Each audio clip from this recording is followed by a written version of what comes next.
Hello, everybody. Hi, everyone. We are doing part one of our Arirang concert experience review.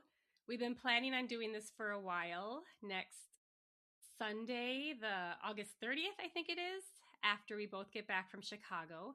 But Leilani is going to so many shows that it would be a lot to cover in one episode. So we thought we better get a jump on things and do a first installment. But first, I want to share a little antidote that happened. No, did I say the wrong word again? You say anecdote. Anecdote. I mean, if you want to share the antidote to like poisons and other things, that's fine too. It's your podcast. I want to share a fun story that happened this afternoon. I met a K-pop fan in the wild. Whoop. It was very exciting. I took Fiona to get her ears re-pierced, and there was a piercer working there. Not our piercer. But they were like, at the counter when we were waiting for our turn. So our time was very limited to talk. We didn't exchange names or anything. But I did manage to mention that I co-host a K-pop podcast where we have an ongoing debate over what is the best debut song of all time, Replay or Crown, and they voted for Replay. Did they? Are you just saying that? No, I'm not just saying that. Funny how you don't remember this person's name or you don't have any factual evidence to back that up with, Cassie. Very convenient. Very convenient. They followed us on Instagram. So we will have a real conversation soon. It was so fun because they were wearing a Hobie Palooza t-shirt. Fiona was wearing her Hope on the Stage t-shirt. So we all made the connection that we're ARMY. That's and amazing. We're all going to be at the concert on Thursday. And then I always carry freebies with me for such an exciting opportunity, but I didn't have any BTS freebies. I only had a SHINee freebie. And they were like, "Oh, I like SHINee." So I got so excited. Yeah. And then I was, and I have I don't think I had the official business card, but I had information about the podcast in there. And I was like, find me. And then I thought, oh, you like SHINee. Like, let's see if you're on my team here. When you lead, you also did give them a SHINee photo card. If you had a TXT photo card, she might have gone a different way. You don't know. Maybe. So as of right now, this claim is still unsubstantiated. No, this is you can go out and find votes for Crown, but this is a vote for Replay. No, it is a real vote. Okay, for anybody who doesn't know, Leilani uses the word allegedly very, very, a lot. I don't know. My brain is not here today. Words are escaping me. That word does not mean a lot coming from you. That's true. Is what I'm trying to say. Mm-hmm. Okay, so we're here today to hear all about Leilani's experience in Arlington, which I have not heard about at all. So I'm excited to hear all about it with our listeners. And I'll give, I guess, like a little bit of a trigger warning. We are also going to talk a little bit about the whole J-Hope, RM, Chris Brown concert situation too. So we will let you know when we are transitioning into that conversation because we know that that's a sensitive topic. So kind of a heads up right now, but we're going to start with the fun stuff. So take it away. Okay, so this is an unedited video. I'm sure you all are used to absolute top caliber perfection from us normally, but this is going to be unedited, unfiltered, so please show us some grace. I had to write it down, my thoughts down to kind of categorize them, but let me get the negative stuff out of the way first. Texas is entirely way too hot. Like, I don't know how, like, millions of people live there. It was just like walking out into like a microwave. Like, I was telling my friends, it's like breathing soup. Like you just like there's so much humidity in the air. So Arlington, and I didn't know this either until this trip. So Arlington is about 20 minutes from Dallas. So that's the nearest like metropolitan area. So it was very hot. The boys did an amazing job. Now, thankfully, the stadium, AT&T Stadium, where they performed, is covered and indoors and air conditioned, so that made the concert like, which by the way I didn't know until the 2 days before. I'm sitting here planning for like roasting outside, and Cassie and I, like I had shared like a bunch of conversations with her. I was ready to stand in 100 degrees for these men, but then I found out like literally 2 days before that AT&T Stadium is indoors because it's hot in Texas, as I just mentioned. And they have didn't you cut the sleeves off your t-shirt? I did. Yes. I actually had shout out to my friend Renee, her mom. I had her do it because she's a seamstress, but I like I said, yes, I wore like a skirt. I had a t-shirt with the sleeves cut off. I bought one of those neck coolie thingies to put around. I got fans, like I was ready, and then 2 days before I was like, oh.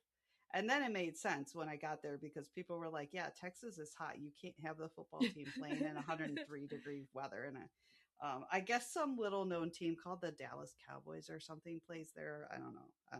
I think they play they football. borrow BTS's stadium from time to they time. They did. Yeah, they borrow BTS's stadium from time to time.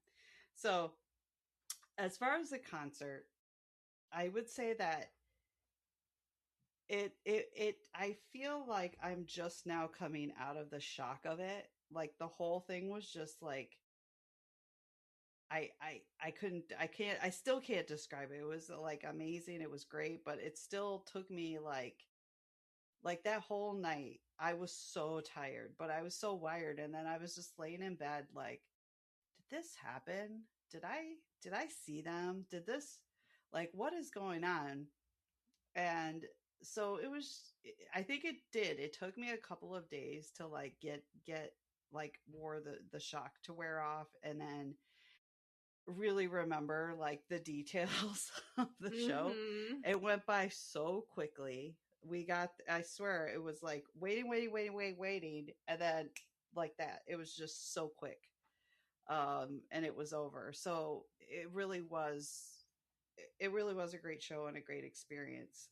Um, I had planned to go there by myself. Well, I did go there by myself. I got a ticket from another Army friend that lucked out really good on the original pre-sale, and she, like, everything was perfectly laid out. She was great. Shout out to Christina if you're listening. She even had a hotel and transferred it to my name. Like I had to do nothing except show up, and so it was really really nice. But I did go there alone, and one of my other friends that I met at Gin, shout out to Lada, she adopted me into her group. So I met some really nice Army, and we hung out while we were there, which made it so special. And Arlington was just, I cannot believe the amount of events Arlington had. And maybe I'm just ignorant on it because I never really looked into that stuff on my own in Chicago. Maybe Chicago also has stuff like that. But Arlington had just like cup sleeve after cup sleeve after, like there was just a list, like 20 different places were doing stuff. So you just, even outside of the concert, you just felt like the vibe. Like you saw Army everywhere. There was people driving with like, and I didn't know until you mentioned it actually, Cassie, that you were like gonna write on your car windows, and I was like, oh, that's cute. I usually only see people doing that for like graduations or something. Everybody had it. Like there was all kinds of car drawings and stuff like that. So it was a great energy. I met a lot of I passed out 500 bookmarks that I had, which I was very glad to get rid of because they were very, very heavy. But our I passed all those out, and some of our I don't remember how many I had. I probably took like 100 or so of our business cards for the podcast. I passed those out. So Yay. shout out to anyone who got one of our cards or you got one of my Hi. bookmarks. Hi. Thank you for listening. We're very excited to have you here. It was great meeting everybody. So, yeah, if you got one of our little business cards, please hit us up, follow us on Instagram, and send us a message and let us know that you heard of us through the Arlington concert. Um, so I'm not doing a really good job of selling this experience. I'm realizing, but I'm kind of I'm kind of scattered. But my friend, the friends I was with, they were amazing. We had a great time. Um, the vibe was just so great as far as like hanging out before the show, and merch line was easy because we got there early. Like we just really lucked out. And then the concert itself, oh my gosh, like they were I've had the privilege of seeing Jin live and seeing J-Hope live, and that was awesome too. Like that was incredible, but to see all seven of them together was, I couldn't, like I said, I was just in shock. Like they're all there. They're Yeah. all here. Like they're like all these guys that I've been like, there's no other word for it, obsessed with since 2022. They're like right here, and they're being like themselves, like super silly, and belting out great music. The dancers were amazing. Like because of where I was, we got some of the dancers would come down on the line. Even they were like, you don't see this when you're not like super close, so they don't do a zoom up, but those dancers are engaged. I mean, even the face, Mm-hmm. they're like smiling at you, they're getting people hyped up. And I think that's something that I didn't really notice before, but they were great. The dancers that have, like, I don't even know, flamethrowers, like I was like, imagine having to remember your steps with a Yeah. flamethrower. Like you're Yeah. also holding a flamethrower and trying to do this thing and also like not kill anybody or burn BTS, like all of that stuff, all of the choreography. It was incredible. But I think what I always love, and I know you and I, Cassie, have talked about this, and I've also heard this from a lot of fans. What I love the most is their relationship with each other. And Mm-hmm. I mean, yes, the songs were great. The performances were awesome. But to see them see I forget who it was, Suga and somebody else, like doing this little dance during Butter. Like I think it was Butter, it might have been Dynamite, I don't remember, but it was so hilarious. Or Jin sticking his head through Arm's shirt, which I was like, I feel so blessed that I was in the room where it happened. To bring back a Hamilton reference, I was in the room where it Mm-hmm. happened. I was there, and so that was just, it was so awesome. It was really great, and to see like Namjoon like shaking his head at JK for ripping his shirt open, Oh, and yeah, in the back, I yeah, didn't see that. I've been on BTS sabbatical, so I haven't. oh I've made exceptions. I've been following the news recently, and I've seen the Jin in the shirt thing, but yeah. I haven't seen this JK ripping his shirt open that you speak of. Well, that led to the gin in the shirt Oh, thing. okay. He like ripped it open wider, um and Army was great. Like I think that's the other great part that I love about it. So let me see here. The freebies were incredible. People were super talented. I went. I think I posted a picture of it on my Instagram. But I had like an armful of like bracelets, like down here, and one of the people was like, "Oh, those are great." And I'm like, "Those are just from today. Like these are legitimately just from today." Some people were giving out, like there was a lot of tickets, like the printed out ticket stubs that looked Mm-hmm. like there was a lot of that, different versions of them.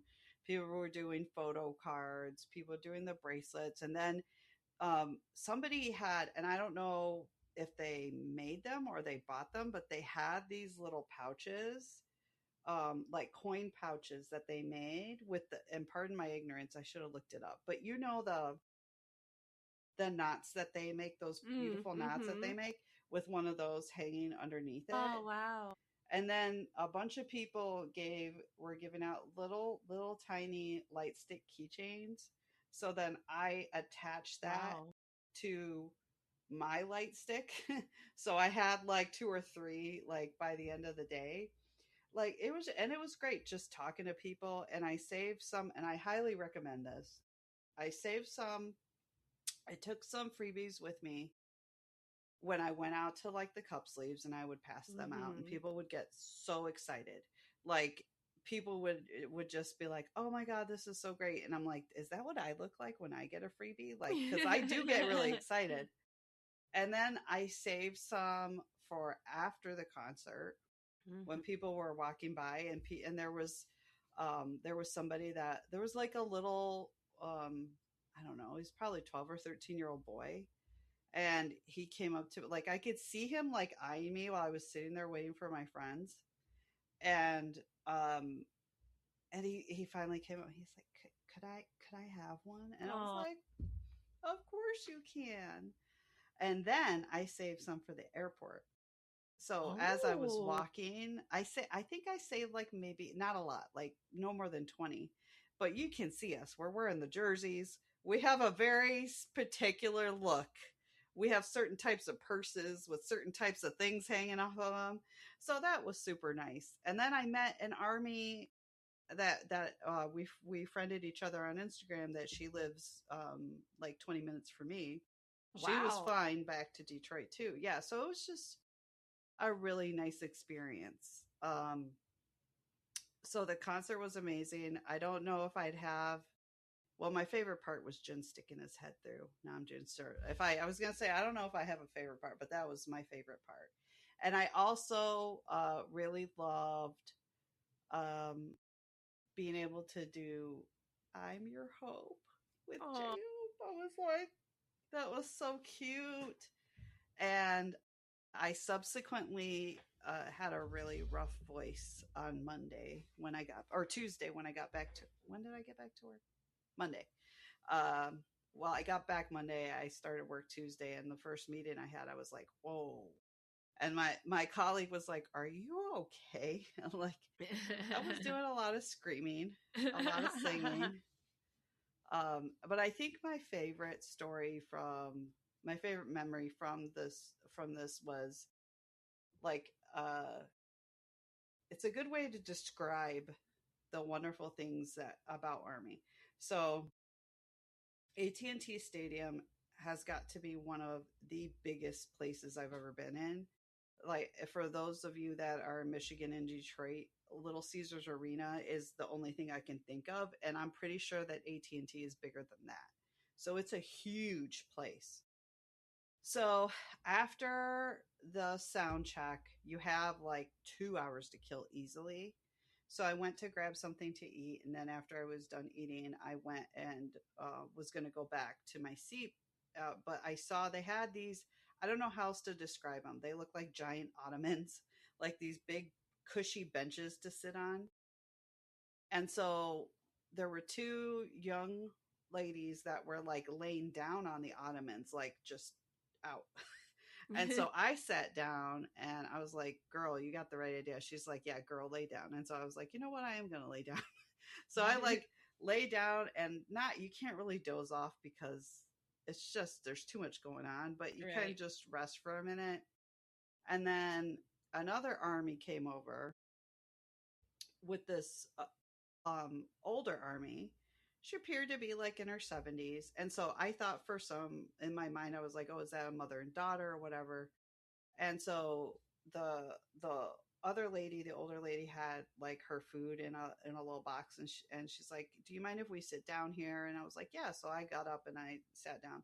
So now the other two ladies that were there, me, this other lady that was helping the older army, and I just start talking, Mm-hmm. and we're talking about, and I won't spoil anything, but we talked about the Chris Brown thing a little bit, and we're talking about the concert and we're talking about this. And it's like we're just these five random people that would never meet under normal circumstances. Mm-hmm. We would never know each other, but we have this like unifying bond over this group that we all Mm-hmm. love, right? And so this lady, Grandma Pat Hansen. So shout out to her. I was trying to find her Instagram before I came here so we could tag it, but I wasn't sure if it was her. So if it is, I'll share it. We can share it out afterwards because Mm-hmm. I wanna pump her up because she's also a DJ for her Ooh. church. Yeah. So I'll take a picture of her business card that she gave me so we can put it in the post for this episode because she's just awesome. So she was talking and she again we'll talk about it in the conversation later, but she gave me a really interesting perspective on that topic. But as Okay. we were talking, we were just engaging in conversation. She said that I'm paraphrasing, but she said something loosely like, "They really get my hormones going," and I was like, "Yes, girl, yes, yes, this, right?" And I was like, "Yeah, absolutely." And so we part ways. Like I was like, okay, well, you guys enjoy. I'm gonna go, back to the floor. And so we had concerts over. I'm trying to walk out of this maze, and I run into Grandma Pat Hansen again, leaving. And I was like, this is destiny. Like I need to help her. Like, so by the way, she needed absolutely zero help, but like I just felt compelled to make sure that she got out of there okay. Mm-hmm. But she is a very self-sufficient, Mm-hmm. very independent, was there by herself. That other lady was, I think, just somebody that like randomly saw her and was like, oh, I'll help just like I did. Like, I'm just going to help this person. But there was no relation. She was there by herself. Mm-hmm. Husband at home. Like she just came out to see. So her and I are walking, and I was like, well, let's get out of here together. Let's figure it out. She's like, I have to go to the white van. I have to find this place. And so her and I were talking, and she said that she's been Army for 4 years, or roughly. And I was like, that's about how long I've been Mm-hmm. Army. And she just loves their music. She just found them, and she loves everything about them. She loves being Army. I think she went to the show the night before. Um, and we just had this great conversation. And then when I had to text my friends because we were going to meet up, and I was like, I don't have to. Just to be clear, she needed zero help. I want to make that really clear. But I felt compelled, so I was like, I have to help this Army like get out of the building. I'll meet up with you later. And so we part ways. She gives me the biggest hug, and that to me is like just such a great experience and such an example of like what Army is for a lot of people. That it's Mm-hmm. not just, yes, the concert was amazing, the boys were great, but I loved everything before and after just as much as the show. Like all of the Mm-hmm. people, getting to know them, seeing all the families there, the little kids there. It was a really, really good experience. And that is all I have to say about that. I love that. I was listening, I think it was just yesterday. Brene Brown and Adam Grant host a podcast together. Oh yeah, yeah. And a recent episode is titled "Can You Have an us without a them?" It's about community and like how so many. Brene Brown talks about this a lot, right? Like how so many communities are based around a common enemy. And I remember you and I talked about this. Oh, I thought I silenced these. Um, I think Brene Brown would love Army because Yes. we're coming together around a common love, not a common enemy. But they kept talking in the podcast about how sports does that. People get together over their common love of sports. And they kept saying, is there anything else like that that's not sports? And they Oh, were like legitimately asking, and I was listening to this while I was trying to fall asleep, so I was like half asleep. BTS, music, and then they're like, maybe TV shows, music, BTS. Come on, you guys, you're geniuses. You can do this. Did they get to that? No, at least not that I'm aware of. I did fall asleep before the show finished, but yeah. I think they moved on to another topic. Come on, Brene. We're some of your biggest fans. We need you. We need you to get on the Army bandwagon. Oh my gosh, that's funny. I'm glad you had such a great time. Remind me where you were sitting. Section 14. But like floor? Yeah, floor. Yeah. Okay. Yeah. And you had sound check. I forgot you had sound check. And I have a really bad habit of checking messages when I don't have time to read messages. But it's just, like I just need that dopamine hit.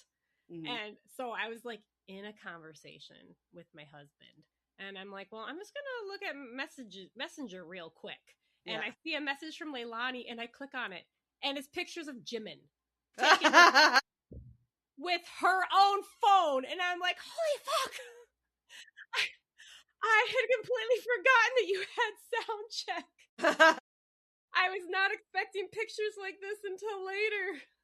And then for like a half hour, I had to just ignore that and try to be present with my family.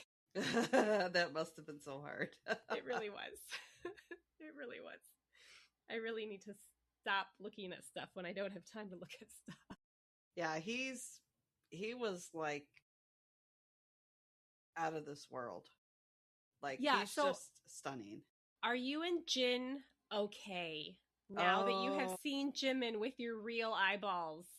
Are you and Jin still okay? Because we will understand if Jimin is threatening your loyalty toward Jin. Jimin is not threatening my loyalty, but allegedly. Allegedly. Thank you. But Hobie was on fire. Oh. And Hobie was drawing my attention. And then when they came out for Encore, and Yoongi was wearing little round glasses, I was like, ooh. Like, I can't, Cassie can see my face right now, but you guys can't, like, I can't physically, I can't describe the feelings. It was just like an overabundance of wanting to bite him. Like, I just wanted to, you're so cute. So I didn't see that coming because I love Yoongi, but he's never hit my radar like that since I started liking the group. But Hobie for sure. But no, Jimin, I don't know. I think you're a big part of it. Like, I think there's a mental block for me because I'm like, that is Cassie's man. I cannot, and also arguably a lot of people's man, because not almost everybody, but I'd say, because again, I passed out 500 bookmarks. I talked to a lot of people. I would have to say easily 30% of the people were Jimin stans. And so he was very, very popular. But V looked great during the second part where he had those leather pants on. Jin looks, he's amazing no matter what, but everybody was really doing a great job. But no, your Jimin is safe from me. Hobie may not be. Hobie just brought something, like, and I don't know if it's because we saw him more in our section, like he would come down that, like, I don't know what it's called, but the like arm of the stage, whatever that's called. He would come down and so he just brought a lot of really good energy. So not that the rest of them didn't, but he's sunshine. He's our little sunshine. Jimin is my BFF, so I don't claim any other type of claim on him. Okay. Well, he's your BFF. So I don't know. Again, so I've been trying to abstain from BTS for 2 weeks to increase the emotional excitement of seeing them. But obviously, like, I'm making like the freebies and stuff, but I haven't been like keeping up with everything, but I have been following like the big news stories. So anyways, that's a long-winded way of saying I don't know where in relation V was talking about his hearing issue compared to your concert. I feel It was before. okay. I think that news came out before. How, like, I just want to protect him and make sure he is okay, and just give him a big hug. How did you manage those emotions when you saw him? My mind went blank, so I forgot about everything. The only time that I really I'll be completely honest, I totally forgot about it until you just mentioned it because there was just so much going on. But the only time I consciously was like thinking about it was Namjoon and Hopi, when I was like, oh, somebody's not okay. And once when we get into that conversation, I have a few more things, antidotes to share. I'm not going to even try to use that word. Well, we can segue into that right now, unless you have other things. Nope. Do you want to just go ahead and share? Yeah. So to sum it up and keep me honest if I miss anything, there's a large controversy for those who may not know. If you're listening, you probably do know, because J-Hope and Namjoon went to the Chris Brown Usher show,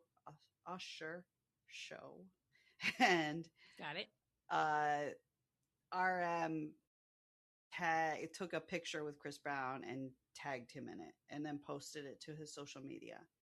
So Chris Brown I think there's a little bit of shade for both Chris Brown and Usher. Like, Usher has some shade for being associated with Diddy, and Diddy being under investigation for, this is the appropriate use, allegedly, hosting, yes, like engaging in sex parties with underage people and things like that, I believe.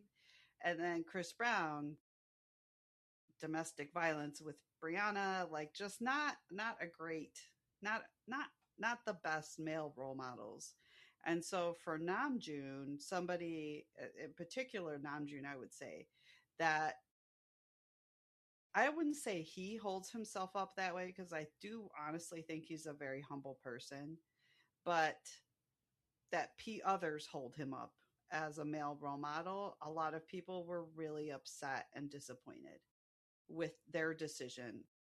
And I do have to, so I guess I'll just share my opinion. My opinion is that I was very disappointed when I heard the news, because it's one thing as a private individual to enjoy somebody's art that may be problematic or something, along those lines.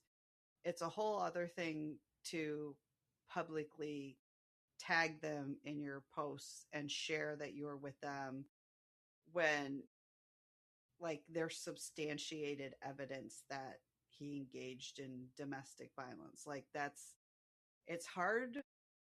I won't lie. Like, I think I told Cassie this, like, I almost wished I had found out about it after the concert, because it did put like a cloud on it. Now, what I will say is, it's also my opinion that the reaction to this controversy has been way overblown. Like, people are threatening their lives. People, like, there was I don't know if you heard about this since you're on your sabbatical, but my friend had told me that they were thinking of doing a black ocean of, like, no army bombs at the concert. Yeah. Wow. Yeah. To show them that their disappointment. So when, and I heard this from others too, not just my friend, but so this happened, the Arlington shows were like the shows that happened immediately after the news broke. So the Saturday show was the first one after this happened. And according to, I have two sources, so take it with a grain of salt. But according to my two friends that were there Saturday, the tone was very muted compared to other shows. Like there wasn't a lot of goofing around. Um, it was like their choreography was super tight. Like their performance, it almost appeared as if they were answering the controversy was showing them like how good they are. Like, okay, well, let's forget about that. This is just my perception. Like, let's forget about that. I'm just going to show you how good I am at my job and kind of shut you up that way. I will say though, I still firmly believe that people should have a chance to correct their mistakes. Now, he's in the middle of a tour. I don't know. And I also know that his hands are tied by the company and they might have a certain response they want him to take or not take or whatever. So I understand it's very complicated. Um, but I will also say that I cheered and the stadium cheered extra loud for them when I was there Sunday because despite all of this, and again, making it very clear, I don't agree with their decision to do that and I don't like it and I'm disappointed in it. But I also feel like 10 years of being a group, 10 years of growing up in the spotlight, 10 years of all this stuff that they've been together as a band, they're allowed to make mistakes. And that doesn't mean that everybody should hate them and be angry at them and threaten them for that. Everyone has the right to their opinion. So part of why I lost my voice a little bit was I wanted to cheer so loud for them. And you could see um Hope to my eyes, Hobie was like glassy eyed when they were doing their final like goodbyes and everything. And so I don't know, I guess that's my opinion. But to bring it back to Grandma Pat Hansen, the DJ, when we were talking about it, I was sharing my opinion and she goes, a lot of this may be about connections and networking.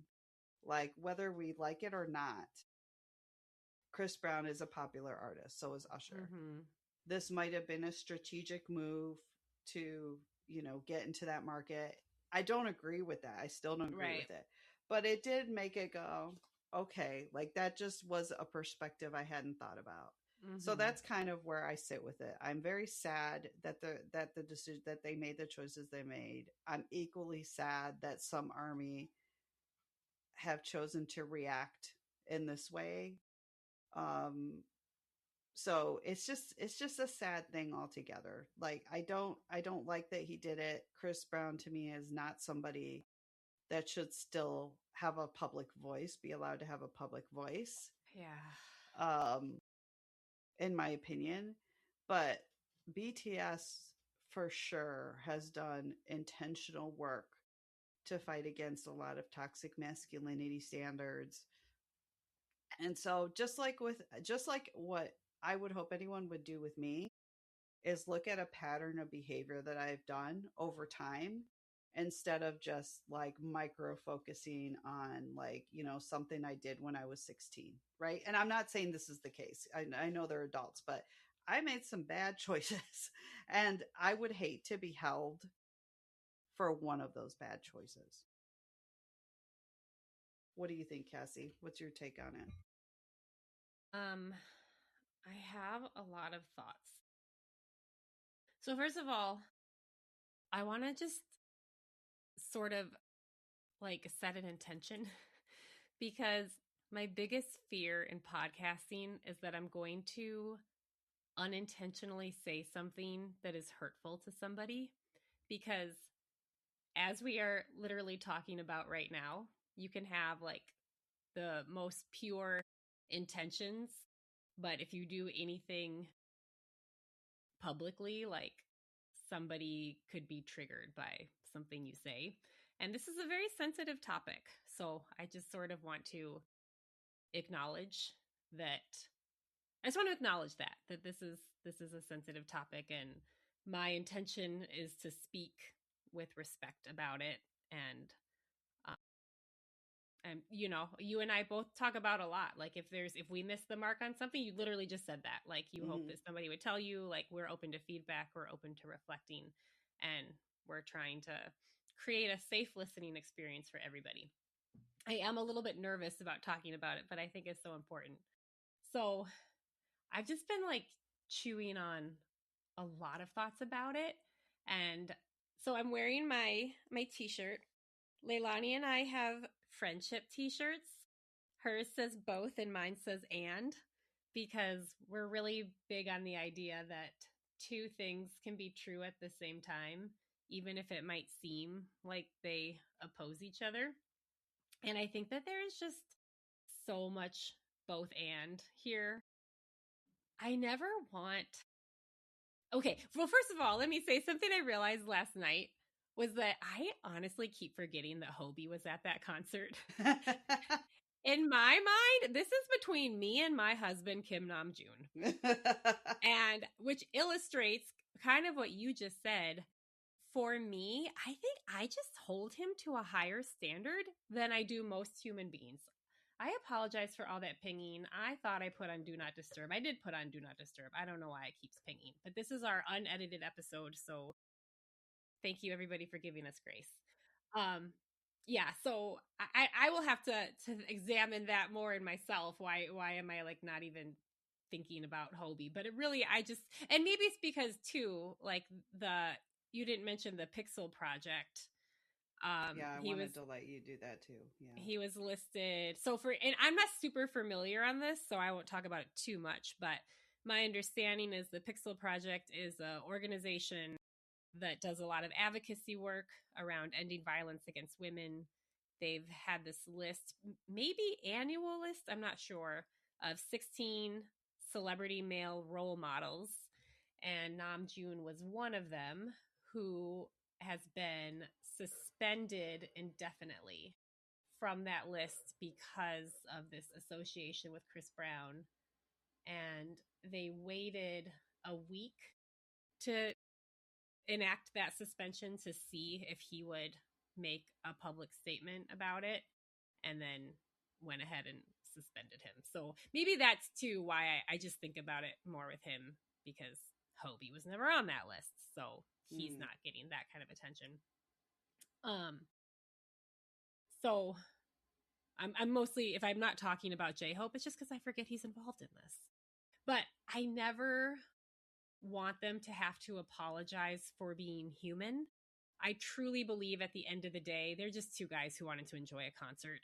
I truly believe they had no bad intentions of any kind. Both and they are influential people who are being watched by millions of people, and that comes with a lot of responsibility. And I there's a lot of heaviness there. I feel for them. I feel that heaviness, and I know that's hard for them, and I think sometimes that's not fair. And it is the reality of what it is. And I'm also sad and disappointed, and I do hope that they address it at some point. Let me see what else I have on my notes here. But okay, so one thing that I've really been kind of pondering, and you mentioned this, how aware is he of how strongly we value him as this beacon of healthy masculinity? Like, obviously he knows he has millions of female fans. He, was on this list, but we have so much access to them, it's so limited in what we're actually able, what kind of messages we're actually able to get to them, you know what I mean? Because technically speaking, we can talk to them as much as we want on Weverse Live, but there are millions of people typing in messages. They're scrolling so fast you can't read them. So I was thinking, has he ever had a chance to hear a female fan say, I feel unsafe living in a world where there are predatory men holding positions of power everywhere. And when I see you as this kind, loving man who exhibits such a strong example of healthy masculinity, have such a huge platform of influence, I feel a little bit safer. I feel a little bit more comfortable existing, because I think that a lot of us feel that way. Mm-hmm. But does he like know that? Mm. You know what I'm saying? Yeah. Like, I think was that beautiful. I almost cried. thanks. I think that that's why this hurts so bad. But does he?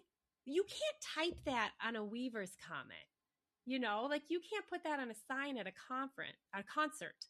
Does he even know that this is what we're feeling? And so that's just something I've been thinking, like, and of course, at the end of the day, he can be the most kind, loving man in the world.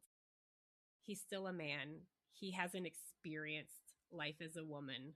So I think that for many of us, we might have this visceral reaction to seeing Chris Brown of like, we're not even thinking about it logically, but like our nervous system might be like, this is not safe. And let's acknowledge like men experience violence too. So I want to acknowledge that. At the moment, I think we're talking more about violence against women. Yes. So he doesn't have that particular experience. So he doesn't have that same understanding that some of the fans have. But we also know that he is an extremely thoughtful person, and I feel confident that this is something he's thinking about and reflecting on. And I hope that he speaks on it at some point. And even if he never issues any kind of apology, I hope that he issues some type of statement to say, I'm listening and I hear you. But that's what made me start thinking about like, well, how much does he even know? Because like, what is he listening to? You know what I mean? Yeah. Like, what messages is he even getting? And then I also wanted to say, I feel, again, it's a big both and. I think at the end of the day, he's just a guy who wanted to go to a concert, but because he has been so successful, he does carry this weight of being a representative for his country, which he's talked openly about how difficult that is, how he doesn't want to be a diplomat. He just wants to make music. And now we're seeing how just by being like a good guy and by having the earlier history of the misogynistic lyrics and then deciding to do better, I think that actually put more pressure on him because everyone kind of like latched on to like, you're the good one, you know? He became, I think, an ambassador for healthy masculinity. And again, I think he's a guy that wants to make music, but we've given him this responsibility. And I think that that's heavy for him to carry. And I'm not trying to excuse it and say that he didn't ask for this, so he should hang out with whoever he wants to and not have consequences. I'm just saying that I feel for him. Like it's a lot of responsibility to carry. And it is the reality that it is there. The responsibility is there. So I'm kind of rambling now. It's important rambles because I think a lot of people are. I think you're putting important words to what people may not be able to articulate. Okay, good. Yeah, I just feel really heavy about it. So spoiler alert, we're planning on doing an RM deep dive. And probably like early in the new year. I have been so eager to get to that episode. Like I've been feeling like that episode cannot come soon enough. And I have a very active mind that never stops. we record all of our episodes in my head like 100 times. Not because I'm trying to rehearse and prepare, but just because it's just what I think about all day long. And normally, like, that episode is the absolute best.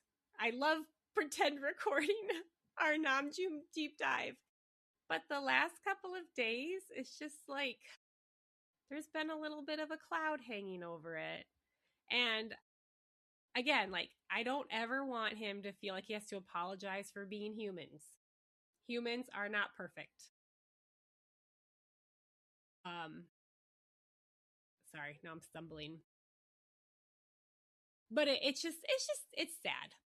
It's sad when people do something that's disappointing. And I think cancel culture can absolutely get out of hand. And I really like it when we give people space to make an apology and grow and learn and show how we can make an apology and grow and learn. And I hope that he does that, because I think that would be really powerful. But it's just a little heavy right now. It is. And I think that they've worked with problematic artists. They've done work with other problematic people. Not to this level, right? Not I think Chris Brown isn't problematic is a high understatement. But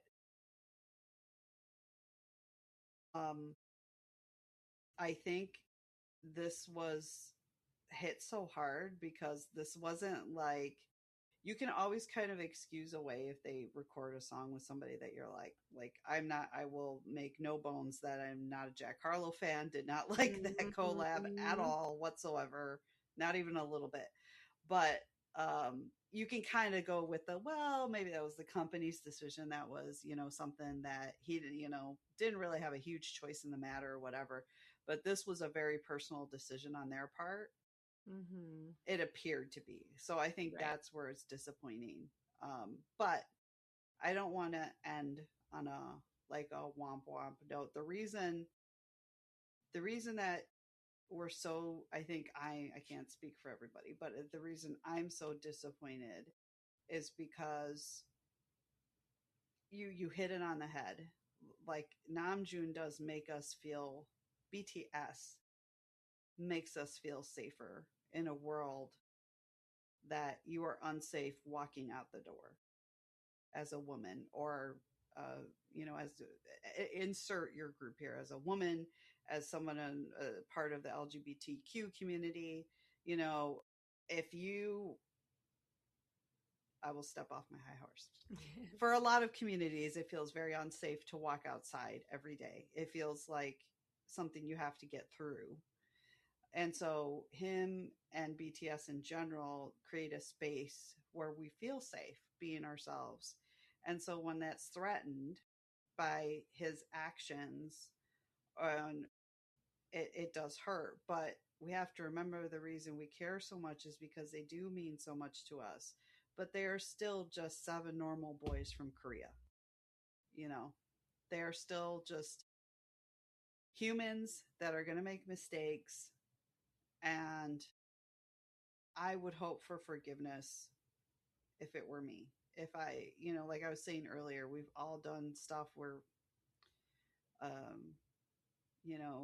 we're not particularly proud of. We've all had some questionable, things. Like, I love kind of going, I know that they love Eminem. A lot of them love Eminem. Eminem is a highly talented artist. He has done a lot of good for the community silently, never asked for attention, like, puts kids through schools, like all that kind of stuff. His music is also misogynistic and violent, so people are complicated, right? People are very complicated. And so when they say that they love Eminem or whatever, there's a part of me that's like, but he's, so I think you take all of that. I do want him to apologize. I do want him to, and I don't want him to apologize for going to the concert. I don't even want him to apologize per se. I think just an acknowledgement of Right. like, I can understand how my actions led to some people feeling disappointed or upset. Period.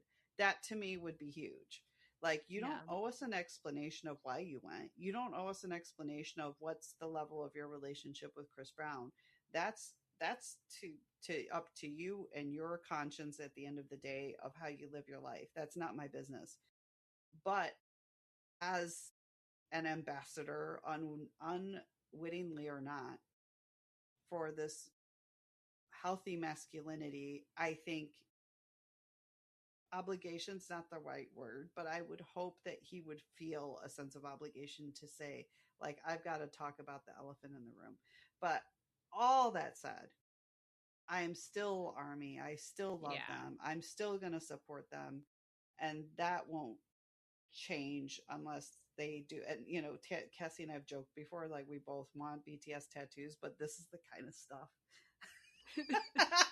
that makes us like second guess for a second, like, do we want something? Like, I don't know. But that would never stop me from, oh, actually, I did want to say, if anybody's in Toronto, well, this will come out after, but I guess one of the cool things I wish I had time and money for, there's going to be a army to army tattoo thing in Oh, Toronto where the artists are army and you can get like little flash tattoos of Arirang and all that kind of stuff in wow. Toronto.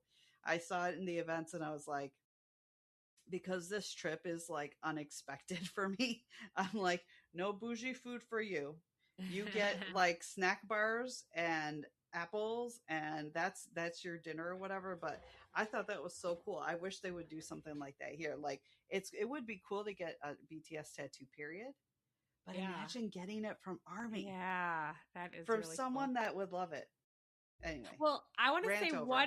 I want to say one more thing on our topic, and then I'm going to come back to what you just said to end on like a happy light note. Okay. Back to the whimsical story I said at the beginning that starts with an A, but I'm not going to say the word because I don't know what the word is. I want to. So, my friend Ellen and I recently went on this long deep dive of can you separate the art from the artist? And I just want to acknowledge real quick that for those of us who don't work in the music industry, the question of separating the art from the artist is a little bit different. I think, um, personally, I used before the thing with Rihanna happened, I listened to Chris Brown because I thought he wrote good songs. I Yeah, stopped. same. I think for me to stop listening to an artist that I just happened to listen to while I was washing dishes is different than a musician who was professionally inspired by someone's work. It's a little bit different for them to like give up the work piece of it. Do you Mm, know what I'm saying? I just want it yeah. because I like shared how disappointed and sad. I also just want to say like the speaking about the songs themselves, not the person. Like that part is different for a professional musician who's been inspired maybe than it is for like, you know, me who just listens to music for funsies and I'm not like studying it and be inspired by That's a it. good point. Okay. So, but you're talking about getting a tattoo from an army. Yes. So, now that I've met this army at the piercing place, hey new friend, if you're listening, I want to say that when I come back from my lip ring, it's not because of Jungkook. I would never alter my body because I wanted to do what my favorite celebrity did. Is it inspired? Um, did I ever consider a lip ring before I met Jungkook? Maybe not. I want you to get a lip ring now so bad. I So bad. I'm like 60% planning on I cannot wait for that day. it. If you do that, I will get a BTS tattoo. Okay. So, This will never be a video podcast, but stay tuned to see if there's an Instagram photo, everybody. Yes. And thank you for listening. Thank you for listening. Thank you for any new listeners who we met at the concerts or the piercing places. And bye. Bye, guys.